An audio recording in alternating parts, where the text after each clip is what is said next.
Bacaan kedua.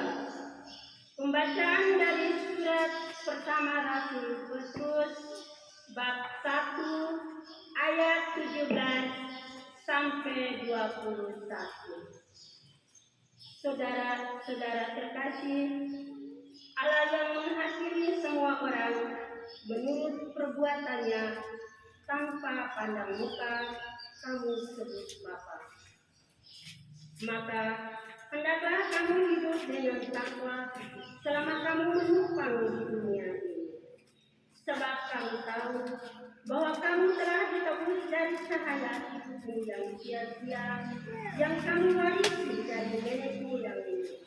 Kamu telah ditebus bukan dengan barang yang fana, bukan pula dengan perak atau emas, melainkan dengan darah yang mahal, yaitu darah Kristus, yang sama seperti darah anak domba yang tak bernoda dan tak bercacat.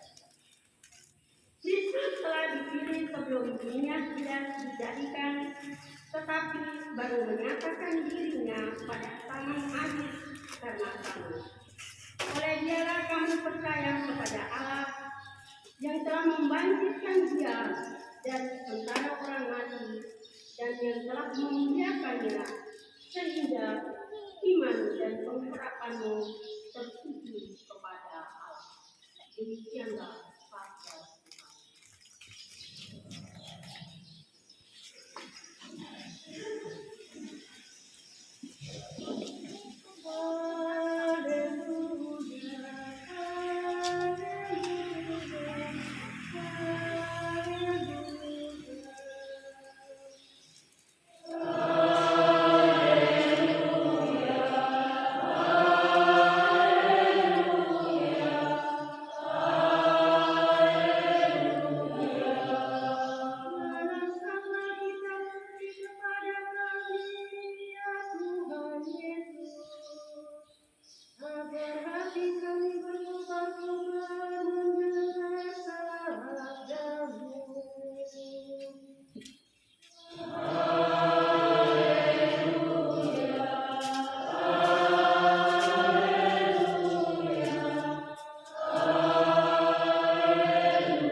Mereka mengenali Yesus pada waktu Ia memecah-mecahkan roti.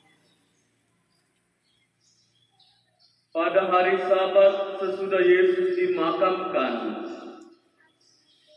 dua orang dari murid-murid Yesus Yesus pergi ke sebuah kampung yang bernama Emmaus,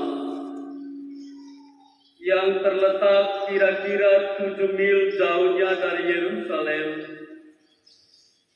dan mereka bercakap-cakap tentang segala sesuatu yang telah terjadi. Ketika mereka sedang bercakap-cakap dan bertukar pikiran, datanglah Yesus mendekati mereka, lalu berjalan bersama-sama dengan mereka. Tetapi ada sesuatu yang menghalangi mata mereka, sehingga mereka tidak dapat mengenali Dia. Yesus berkata kepada mereka, "Apakah yang kamu percakapkan sementara kamu berjalan?" Maka berhentilah mereka dengan muka muram. Seorang dari mereka, namanya Kleopas, menjawabnya, "Adakah engkau satu-satunya orang asing di Yerusalem yang tidak tahu apa yang terjadi di situ pada hari-hari belakangan ini?" Katanya kepada mereka, "Apakah itu?" Jawab mereka, "Apa yang terjadi dengan Yesus orang Nazaret? Dia adalah seorang nabi yang berkuasa dalam pekerjaan dan perkataan di hadapan Allah dan di depan seluruh bangsa kami.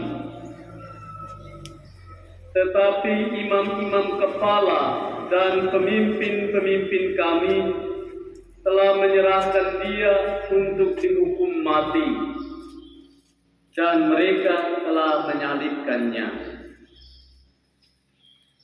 Padahal kami dahulu mengharapkan bahwa Dialah yang datang untuk membebaskan bangsa Israel.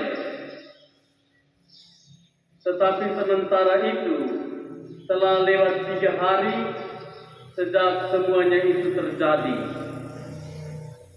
Dan beberapa perempuan dari kalangan kami telah mengejutkan kami. Pagi-pagi buta mereka telah pergi ke kubur dan tidak menemukan mayatnya. Lalu mereka datang dengan berita bahwa telah kelihatan kepada mereka malaikat-malaikat yang menyatakan bahwa Yesus hidup. Dan beberapa teman kami telah pergi ke kubur itu dan mendapati bahwa memang benar apa yang dikatakan perempuan-perempuan itu, tetapi Yesus sendiri tidak mereka lihat. Lalu Ia berkata kepada mereka, "Hai kamu orang bodoh, betapa lambannya hatimu, sehingga kamu tidak percaya segala sesuatu yang telah dikatakan para nabi. Bukankah Mesias harus menderita semuanya, untuk itu masuk ke dalam kemuliaannya?" Lalu Ia menjelaskan kepada mereka apa yang telah tertulis tentang Dia dalam seluruh kitab suci, mulai dari kitab-kitab Musa dan segala kitab nabi-nabi. Sementara itu mereka mendekati kampung yang mereka tuju. Ia berbuat seolah-olah hendak meneruskan perjalanannya, tetapi mereka mendesaknya dengan sangat. "Tinggallah bersama-sama dengan kami, sebab hari telah menjelang malam dan matahari hampir terbenam." Lalu masuklah Ia untuk tinggal bersama-sama dengan mereka. Waktu duduk makan dengan mereka, ia mengambil roti, mengucap berkat, lalu memecah-mecahkan roti itu dan memberikannya kepada mereka. Ketika itu terbukalah mata mereka, dan mereka pun mengenali dia. Tetapi Yesus lenyap dari tengah-tengah mereka. Kata mereka seorang kepada yang lain, "Bukankah hati kita berkobar-kobar ketika ia berbicara dengan kita di tengah jalan, dan ketika ia menerangkan kitab suci kepada kita?" Lalu bangunlah mereka dan langsung kembali ke Yerusalem. Di situ mereka mendapati ke-11 murid. Mereka sedang berkumpul bersama teman-teman mereka, dan kata mereka kepada kedua murid itu, "Sungguh Tuhan telah bangkit dan telah menampakkan diri kepada Simon." Lalu kedua murid itu pun menceritakan apa yang terjadi di tengah jalan dan bagaimana mereka mengenali Yesus pada waktu ia memecah-mecahkan roti. Demikianlah Injil Tuhan.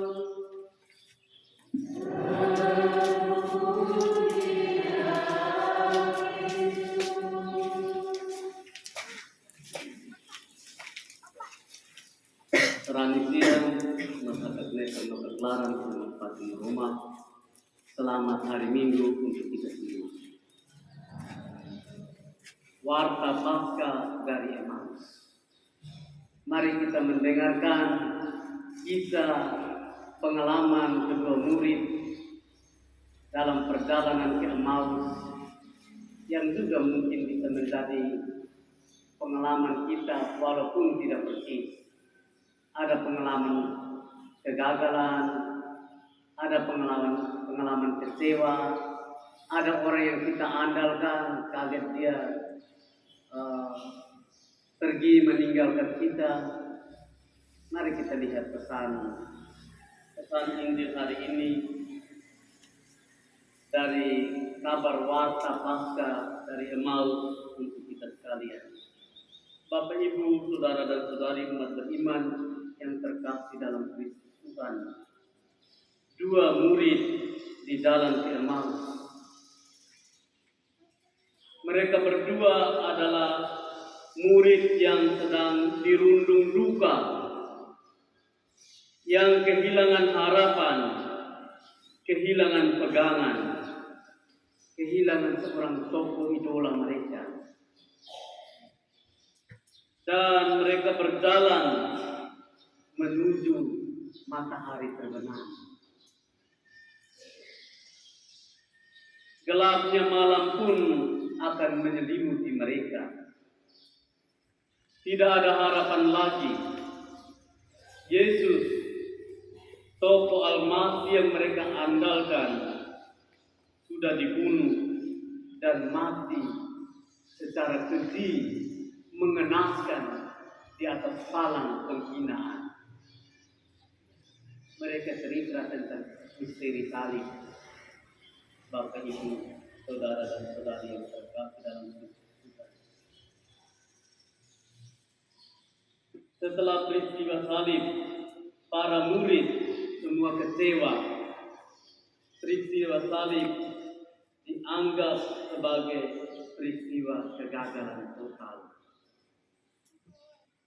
Yesus dibunuh secara keji pada kayu salib. Seorang guru, seorang yang diandalkan, seorang yang selalu bersama-sama dengan kita, mengajar jalan-jalan Allah, menyembuhkan orang, membangkitkan Lazarus yang mati, memberitakan tahun rahmat Tuhan telah datang kepada banyak orang di muka umum. Dia adalah harapan kami, guru besar kami yang akan membawakan dia mati di kayu salib. Satu yang memang sangat terpukul. Ketika mereka memperbincangkan itu, kilas balik peristiwa Golgota. Ketika itu Kristus hadir. Yesus hadir di tengah-tengah mereka, Bapak Ibu Saudara-saudari. Yesus datang berjalan bersama mereka, mengikuti mereka dari belakang. Namun mereka tidak mengenalnya. Mereka tidak mengenal. Mereka tidak tahu mengapa mereka tidak mengenalnya. Karena ada jarak yang memisahkan Yesus yang bangkit dari mereka. Yesus yang bangkit dari mereka adalah keabadian. Bangkit itu keabadian. Kalau masih kehidupan ini adalah sebuah kefanaan. Bangkit itu adalah kebangkitan. Ada jarak yang memisahkan mereka. Yesus yang bangkit dari mereka adalah keabadian, tak berhingga jauhnya, dan serentak mendekat, hadir di tengah mereka, hadir di antara mereka. Maka mata kita yang fana tidak lagi mengenal Dia yang hidup dalam cahaya keabadian. Ini dalam kaitannya juga dengan kita punya orang-orang yang telah pergi. Mereka sudah hidup dalam keabadian, kembali bersama Tuhan. Mata kita yang fana tidak bisa melihat mereka di dalam keabadian. Hanya bisa merasakan. Karena itu Bapak Ibu Saudara dan Saudari yang terkasih dalam Kristus Tuhan, Yesus memberikan tiga tanda agar murid-murid di Emmaus kembali mengenali Dia. Ada 3 tanda.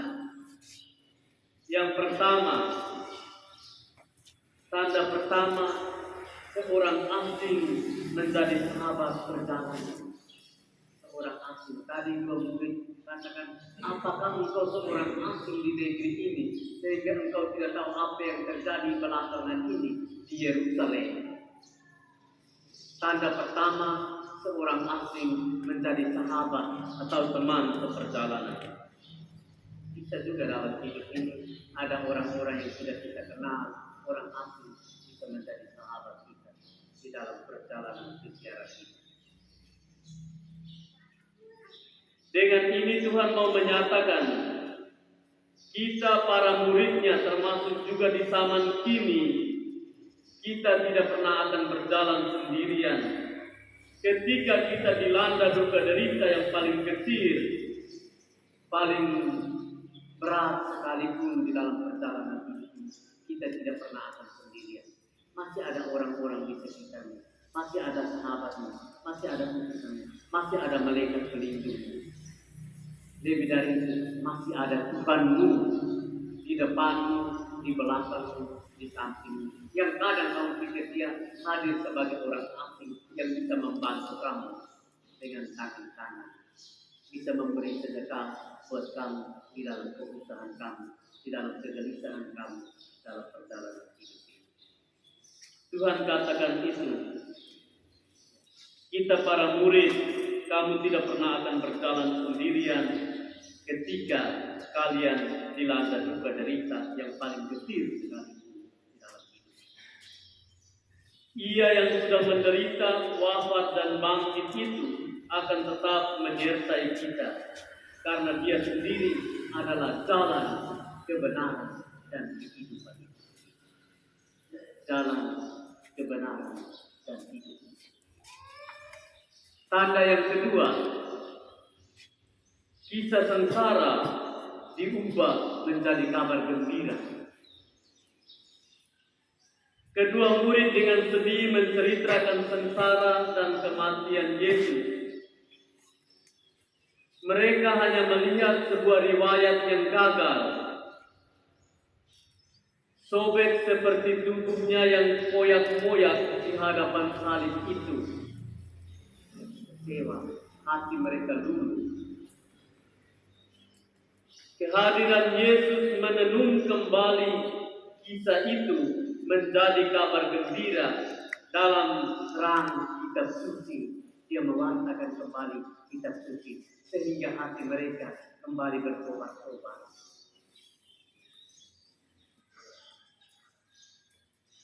Kabar gembira dalam terang kitab suci ini yang kini menjadi sinar cahaya Paskah penuh harapan untuk kita kembali di dalam kehidupan harian kita. Budi kita belum memahami, budi kita belum mengerti, tetapi bukankah hati kita bertobat-tobat ketika Ia berbicara kepada kita di tengah jalan dan menerangkan kitab suci kepada kita? Demikian kesaksian kedua murid dari Emmaus. Inilah warta Paskah dari Emmaus untuk kita sekalian. Percaya kepada kitab suci. Mengapa lamban hatimu, hai kamu orang-orang bodoh, begitu lamban hatimu? Yesus katakan, tidak percayakah kamu akan warta kitab suci? Tadi dalam bacaan pertama juga disampaikan, jangan melihat ke belakang,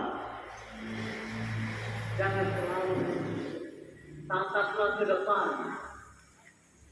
tataplah ke atas. Kayaknya di hari Paskah, hari suci itu, Romo Moses juga sempat menyampaikan kepada kamu untuk memandang ke atas, lihat ke depan, jangan selalu tunduk atau lihat ke belakang. Bacaan pertama, Paulus mewartakan tentang ini. Daud telah melihat ke depan dan telah berbicara tentang kebangkitan Mesia. Daud sebelumnya Daud telah memandang ke depan, melihat ke depan dan telah berbicara tentang kebangkitan Mesia. Hal yang ketiga, Bapak Ibu Saudara dan Saudari yang terkasih, tanda yang ketiga, sepotong roti yang dipecahkan.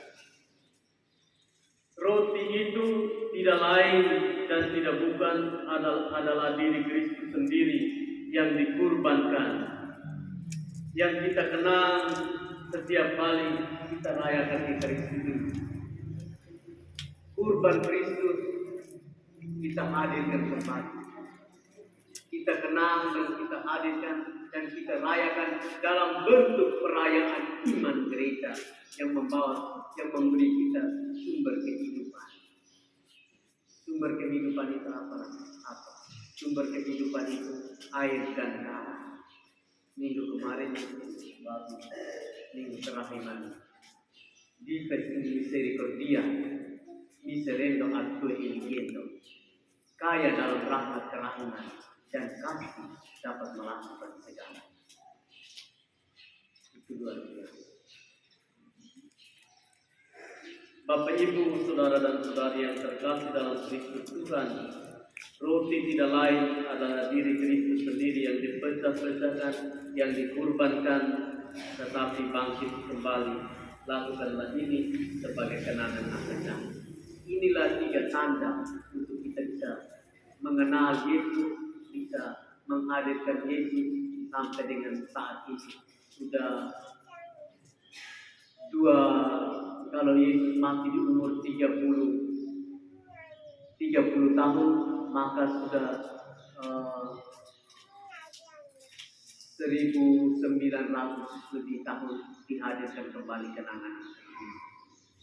Yesus meninggal umur persis 30 tahun. Dihitung mundur 2023. Bapak Ibu, Saudara dan Saudari yang terkasih, mari kita berusaha untuk mengalami kebangkitan Tuhan di dalam kehidupan kita dengan sering kita mendengarkan sabdanya, mengamalkannya di dalam kehidupan kita, dan percayalah bahwa kamu tidak pernah akan sendirian. Tuhan menghembusi kita dengan semangat kebangkitannya. Amin. Mari kita bangkit berdiri, kita mengungkapkan iman dan kepercayaan kita dengan berdoa, aku percaya.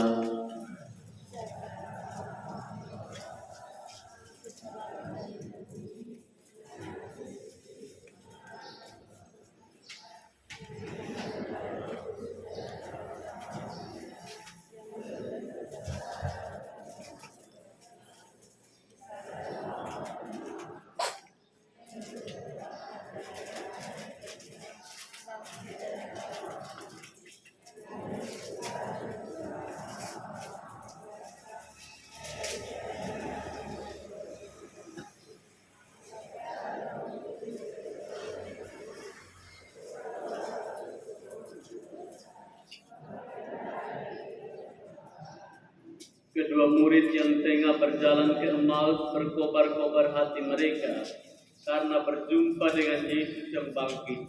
Marilah kepada Bapa di surga kita panjatkan doa dengan hati yang berkobar-kobar karena Kristus telah bangkit bagi keselamatan kita. Dialah jalan, kebenaran, dan kehidupan kita.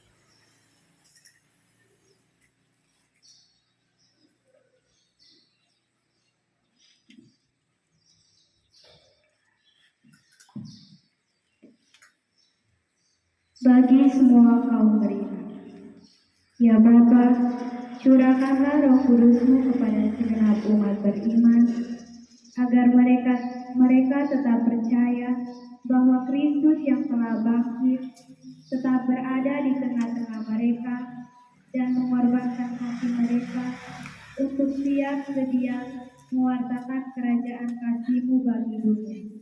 Marilah kita mohon. Kabulkanlah doa kami ya Tuhan. Bagi para pemimpin bangsa, ya Bapa, tuntunlah para pemimpin bangsa-bangsa agar mereka setia menjalankan tugas pelayanan mereka dengan adil, jujur, dan bijaksana. Teguhkanlah iman, pengharapan, dan hati mereka berkat kebangkitan Putra-Mu, Tuhan kami Yesus Kristus. Marilah kita mohon. Kabulkanlah doa kami ya Tuhan. Bagi umat yang telah meninggal dunia, ya Bapa, persatukanlah umat-Mu yang telah Kau panggil menghadap-Mu dengan kemuliaan Kristus dan memperoleh kebangkitan bahagia abadi di surga. Marilah kita mohon. Kabulkanlah doa kami.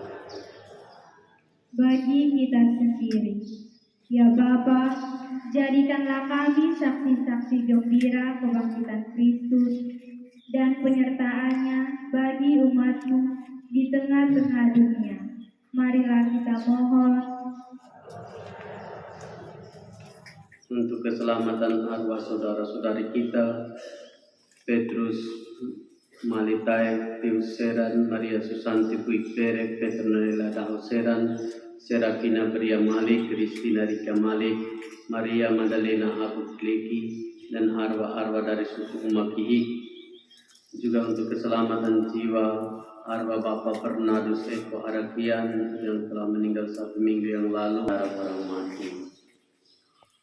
Kami juga bersyukur atas terkabulnya novena Hati Kudus Yesus dari satu keluarga.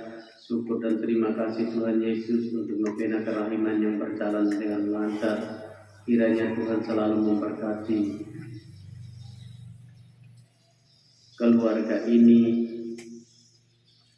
orang yang menyampaikan intensi ini di hari-hari hidup selanjutnya. Syukur dan terima kasih Tuhan atas anugerah ulang tahun yang ke-17 anak Kristianus Tria pada tanggal 22 April 2023 yang lalu. Semoga Tuhan Yesus dan Bunda Maria selalu menyertai dia di hari hidup selanjutnya. Juga mohon berkat Tuhan untuk anak Maria Kartika Tiara Besa yang merayakan ulang tahunnya yang ke-6. Marilah kita mohon. Allah Bapa kami di surga, anugerahkanlah semangat tanggung jawab dalam yang mendalam kepada kami. Doronglah kami untuk selalu berjuang mewartakan kerajaan-Mu bersama dengan semua orang yang berkehendak baik, membangun dunia baru penuh cinta kasih, keadilan, dan kedamaian. Berkat Yesus Kristus, pengantara kami yang hidup dan berkuasa kini dan sepanjang masa. Amin.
Terpujilah Engkau Tuhan Allah semesta alam, sebab dari kemurahan-Mu Kau menerima roti dan anggur yang kami persembahkan ini adalah hasil dari bumi dan dari usaha manusia yang bagi kami akan menjadi santapan rohani. Terpujilah Allah selama-lamanya. Dengan rendah hati dan terimalah kami dan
bersama dengan persembahan roti dan anggur ini kita mempersembahkan peristirahatan kekal hambanya Agustinus Nahar yang telah berpulang ke pangkuan Bapa 16 tahun yang lalu.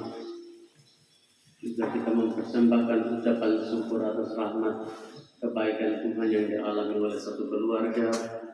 Kita mempersembahkan istirahat kekal bagi jiwa anak Alexis Julianus Tahu, Nenek Wilhelmina Tahu, Pak Petrus Seran Asa, Pak Yonatas Kaya, Bei Ubu Angela Sedu, Bei Ubu Tahu Atok. Istirahat kekal jiwa Bapak Petrus Manet Bisik, Mama Petronella Arseran, Romo Stanis Kapu, Petrus Manek Manase, Nona Maria Daho Kapu, Baltasar Kapu, Francisca Kapu, Bapak Daniel Tahuleko, Mama Yohana Pien, Kakak Franciscus Klau, Kakak Elizabeth Boar, Adik Elizabeth Petetihi, Gradiana Maria Nahar, Stefanus Nahar, Ulu Daho,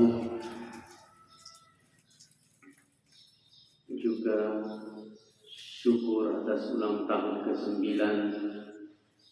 anak Ardianto Seran dan Paskalia di sudi ulang tahunnya yang ke-6.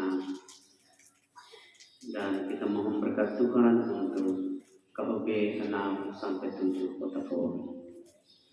Berdoalah saudara dan saudara supaya persembahanku dan persembahanmu, intensi segala niat dan harapan kita kiranya berkenan kepada Allah Bapa yang Maha Kuasa.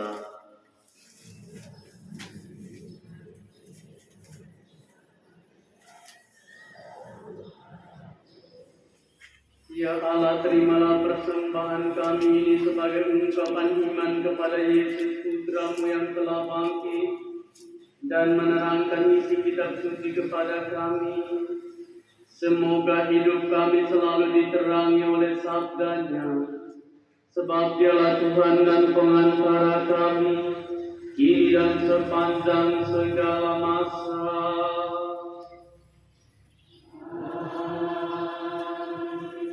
Tuhan